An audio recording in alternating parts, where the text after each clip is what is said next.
കള്ളൻ. ഒരു മാസം മുൻപ് ഞാൻ ഇവനെ കാണിച്ച സമയത്ത് മെലിഞ്ഞുണങ്ങിയ പോലെയായിരുന്നു. ആ ഇരിപ്പ് കണ്ടാൽ അറിഞ്ഞൂടെ എന്തോ ഒരു കള്ള ലക്ഷണമുണ്ടെന്ന്. പ്രിയപ്പെട്ടവർക്കെല്ലാം പുതിയൊരു വീഡിയോയിലേക്ക് ഒരിക്കൽ കൂടി സ്വാഗതം. പാവം, അവനെ ആദ്യം കാണിച്ചതിൽ എന്നോട് പരാതി വേണ്ട. നമുക്ക് വീഡിയോയിലേക്ക് കടക്കാം. സമയം 4 മണി. ഇനി ഉറക്കത്തിൽ നിന്നും എണീറ്റേ മതിയാവൂ. വൈകുന്നേരത്തെ ഉറക്കം വല്ലാത്തൊരു സുഖമുള്ള ഉറക്കം തന്നെയാണ്. കണ്ണു തിരുമ്മി എണീറ്റ് നേരെ വരാന്തയിലേക്ക്. പുറത്ത് നല്ല മഴ പെയ്തു തോർന്നിട്ടുണ്ട്. തണുപ്പ് അകത്തേക്ക് അരിച്ചു കയറുന്നുണ്ട്. നല്ല മഴ പെയ്യുന്ന സമയത്ത് ഈ വരാന്തയുടെ ഓരത്തിരുന്ന് ഭാവനയിൽ വിരിയുന്ന മനോഹരമായ കഥാപാത്രങ്ങൾ എൻ്റെ ഡയറി താളുകളിലേക്ക് പകർത്തുക എൻ്റെ ഒരു പതിവാണ്. വൈകുന്നേരമാണ് എൻ്റെ വരാന്തയിൽ കൂടുതൽ സമയം ചെലവഴിക്കാറുള്ളത്.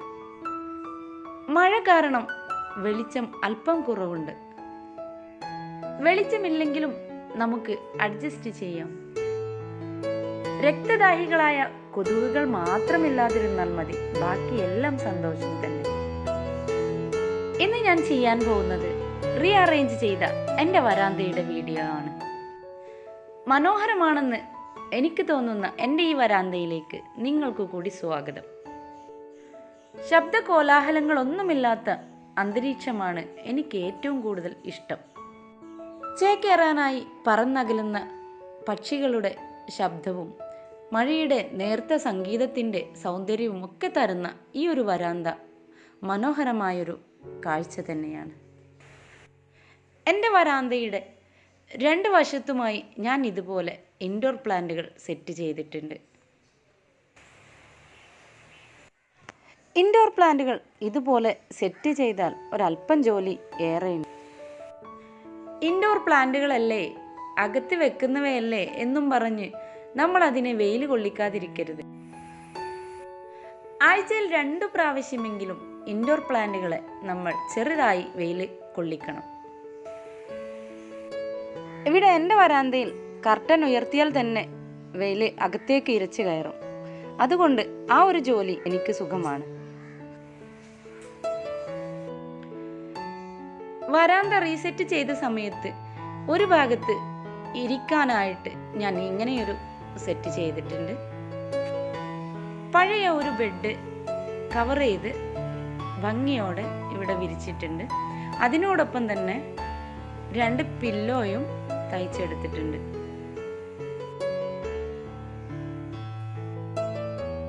ഈ പ്ലാന്റുകളുടെയൊക്കെ ഇടയിൽ നമുക്കൊരല്പനേരം വിശ്രമിക്കാനുള്ള ഒരിടം ഇവിടെ പുതിയതായി തയ്യാറാക്കിയതാണ്. എൻ്റെ വരാന്തയുടെ പഴയ വീഡിയോ കണ്ടവർക്ക് അത് മനസ്സിലാവും. പിന്നീട് ചെറിയൊരു ഫിഷ് പോണ്ടും അതിൽ നിറയെ കുളവായകളും ഗപ്പി ഫിഷും ഒക്കെയായി വളരെ മനോഹരമായി തന്നെ ഈ ഒരു പോണ്ട് സെറ്റ് ചെയ്തിട്ടുണ്ട്. പുറത്തേക്ക് നോക്കുന്ന ഭാഗത്തും ഒട്ടനവധി പ്ലാന്റുകൾ നമ്മൾ സെറ്റ് ചെയ്ത് വെച്ചിട്ടുണ്ട്. മനോഹരമായി തലയെടുപ്പോടെ നിൽക്കുന്ന ഫേണ്, ഇവിടെ തന്നെ വായിക്കാനുള്ള പുസ്തകങ്ങളൊക്കെ ഈ ഒരു സ്റ്റാൻഡിൽ സെറ്റ് ചെയ്തിട്ടുണ്ട്. സ്റ്റാൻഡിൻ്റെ മുകൾ ഭാഗത്തായിട്ട് നമ്മൾ ക്രിപ്താന്തസും അതുപോലെ തന്നെ സിങ്കോണിയം പ്ലാന്റും പോട്ടുകളിലാക്കി സെറ്റ് ചെയ്ത് വെച്ചിട്ടുണ്ട്. ഈ ഒരു പോട്ട് നമ്മളൊരു ഗാർഡൻ വിസിറ്റിംഗ് വീഡിയോ ചെയ്തതിന് ഗിഫ്റ്റായിട്ട് ലഭിച്ച പോട്ടാണ്. ഇനി നമ്മൾ ആ സ്റ്റാൻഡിൻ്റെ താഴെ ഭാഗത്തും ഇതുപോലെ പ്ലാന്റുകൾ സെറ്റ് ചെയ്തിട്ടുണ്ട്. അതിന് താഴെയായി പേപ്പർ വർക്ക് കൊണ്ട് ഉണ്ടാക്കിയ ബാസ്ക്കറ്റുകളാണ് സെറ്റ് ചെയ്തിട്ടുള്ളത്. താഴെ ഭാഗത്ത് നമുക്ക് വായിക്കാനുള്ള പുസ്തകങ്ങളും ഒക്കെ സെറ്റ് ചെയ്തിട്ടുണ്ട്. അതിന് തൊട്ടടുത്തായി ഇതുപോലെ ചെറിയൊരു അക്വേറിയവും സെറ്റ് ചെയ്തിട്ടുണ്ട്. പഴയ ക്ലോത്തുകൾ വെച്ചിട്ടാണ് നമ്മൾ ഈ കുഷ്യനൊക്കെ സ്റ്റിച്ച് ചെയ്തെടുത്തിട്ടുള്ളത്.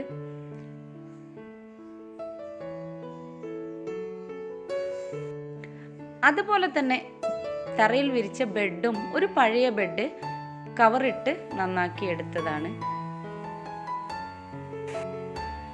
ഇതുപോലെ ഓപ്പണായ വരാന്തയുള്ളവർ ഒരു ഭാഗം നമുക്ക് റിലാക്സ് ചെയ്യാനുള്ള ഇടമാക്കി മാറ്റാൻ ശ്രമിക്കുക.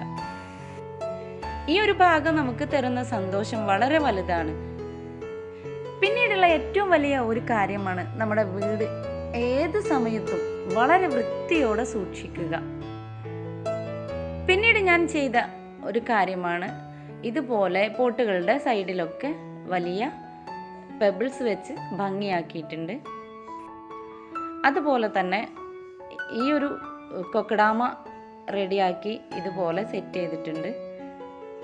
ഒരു ഭാഗത്ത് നമ്മുടെ ചെറിയ തരം ഫിറ്റോണിയ പോലുള്ള ചെടികളും പിന്നീട് ചാക്ക് കൊണ്ടുള്ള പല പ്രയോഗങ്ങളും ഇവിടെ നടത്തിയിട്ടുണ്ട്. അതൊക്കെ ഞാൻ പിന്നീട് ഒരു വീഡിയോയിൽ വിശദമായി കാണിക്കാം. ആദ്യം ഉണ്ടാക്കിയ കൊക്കഡാമ ഇതുപോലെ പണി പാളിപ്പോയി. ആ ഒരു കാരണം കൊണ്ട് ഇതൊരു പോട്ടിൽ ഞാൻ ഇങ്ങനെ തന്നെ വെച്ചിരിക്കുകയാണ്. ചെടിയൊക്കെ പിടിച്ച് ഉഷാറായി വന്നിട്ടുണ്ട്. പിന്നീട് കുറച്ച് ഹാങ്ങിങ് പ്ലാന്റും ഇവിടെ ഉണ്ട്. ഈ ഒരു പോട്ടിൽ പ്ലാസ്റ്റിക് കവർ വെച്ച് അതിൽ ചകിരിച്ചോറും മണ്ണും ചാണകപ്പൊടിയും കൂടെ നിറച്ചാണ് മണി പ്ലാന്റ് നട്ടിട്ടുള്ളത്. നല്ല ഹെൽത്തി ആയിട്ട് തന്നെ വളരുന്നുണ്ട്. ആഴ്ചയിൽ 2 പ്രാവശ്യമാണ് ഞാൻ ഇതിന് വെള്ളം ഒഴിച്ചു കൊടുക്കാറുള്ളത്. താഴേക്ക് വെള്ളം സ്പ്രെഡ് ചെയ്യില്ലേ എന്നുള്ള ചോദ്യം ഉണ്ടാവും. ഇല്ല, ഞാൻ അതിൻ്റെ ഉള്ളിൽ പ്ലാസ്റ്റിക് കവർ വെച്ച് കൊടുത്തതുകൊണ്ട് താഴേക്ക് വെള്ളം സ്പ്രെഡ് ചെയ്യാറില്ല. ചിലർ എന്നോട് കമൻറ്റുകളിൽ ചോദിക്കാറുണ്ട് താഴേക്ക് വെള്ളം വീഴില്ലേ എന്ന്. നമ്മൾ ഇൻഡോർ പ്ലാന്റുകൾ താഴേക്ക് വീഴാൻ മാത്രം വെള്ളം ഒഴിച്ചു കൊടുക്കാൻ പാടില്ല. വളരെ കുറഞ്ഞ എമൗണ്ട് വെള്ളം മാത്രമേ നമ്മൾ ഒഴിച്ചു കൊടുക്കാൻ പാടുള്ളൂ. ഇനി കൂടുതൽ വെള്ളം ഒഴിക്കാൻ പോകുന്ന ഇൻഡോർ പ്ലാന്റുകളാണ് നമ്മുടെ കയ്യിലുള്ളത് എങ്കിൽ നമുക്ക് പോട്ടിൻ്റെ താഴെ ചെറിയ ട്രേകൾ വാങ്ങി വെച്ചു കൊടുക്കാം. പിന്നീട് എനിക്ക് നിങ്ങളോട് പറയാനുള്ളത്, പ്ലാന്റുകളെ ഇഷ്ടപ്പെടുന്നവർ മക്കളെ സംരക്ഷിക്കുന്നത് പോലെ തന്നെ പ്ലാന്റുകളെയും സംരക്ഷിക്കണം. നമ്മുടെ മക്കളെ നമ്മൾ എങ്ങനെയൊക്കെ നോക്കുന്നോ അതുപോലെ തന്നെയാണ് ഇവരെയും നമ്മൾ സംരക്ഷിക്കേണ്ടത്. അതുകൊണ്ടൊക്കെ തന്നെയാണ് നമ്മുടെ പ്ലാന്റുകൾ നമുക്ക് ആരെങ്കിലും അതിൻ്റെ തയ്യോ കമ്പോ ഒക്കെ ചോദിക്കുന്ന സമയത്ത് വളരെ വിഷമത്തോടെ നമ്മൾ പൊട്ടിച്ചു കൊടുക്കുന്നത്. എല്ലാവരുടെ വീട്ടിലും ഉണ്ടാവും ഇതുപോലെ സ്പേസ് ഉള്ള വരാന്തകൾ. ചില വീടുകൾക്ക് വരാന്ത മുൻഭാഗത്തായിരിക്കും, ചില വീടുകൾക്ക് സൈഡിലായിരിക്കും. എല്ലാവർക്കും ഇതുപോലെ ഒരു ഓപ്പൺ സ്പേസ് ഉണ്ടെങ്കിൽ നിങ്ങൾക്കും അവിടെ എല്ലാം ഇതുപോലെ സെറ്റ് ചെയ്തെടുക്കാം. ആദ്യം വരാന്ത സെറ്റ് ചെയ്യാൻ വേണ്ടി നമുക്ക് കുറച്ച് പ്ലാന്റുകൾ സംഘടിപ്പിക്കണം. പിന്നെ കുറച്ച് വില കുറഞ്ഞ പോട്ടുകളോ അല്ലെങ്കിൽ നമ്മുടെ ക്രിയേറ്റിവിറ്റിക്ക് അനുസരിച്ച് കാലി ബോട്ടിലുകൾ ഡിസൈൻ ചെയ്ത് അതുപോലെ തന്നെ കുപ്പികളിൽ ഡിസൈൻ ചെയ്തൊക്കെ നമുക്ക് പ്ലാന്റുകൾ സെറ്റ് ചെയ്യാം. അതുപോലെ തന്നെ പഴയ തുണികൾ വെച്ച് നമുക്ക് പില്ലോകൾ ഉണ്ടാക്കിയെടുക്കാം. പല ഡിസൈനിങ്ങിലായിട്ട് പില്ലോകൾ തയ്ച്ചെടുക്കാൻ പറ്റിയ വളരെ സിമ്പിളായിട്ടുള്ള മോഡലൊക്കെ നമ്മുടെ യൂട്യൂബിൽ സെർച്ച് ചെയ്താൽ കിട്ടുന്നതാണ്. പിന്നീട് വേണ്ടത് നമുക്ക് ചെറിയൊരു ബെഡ്.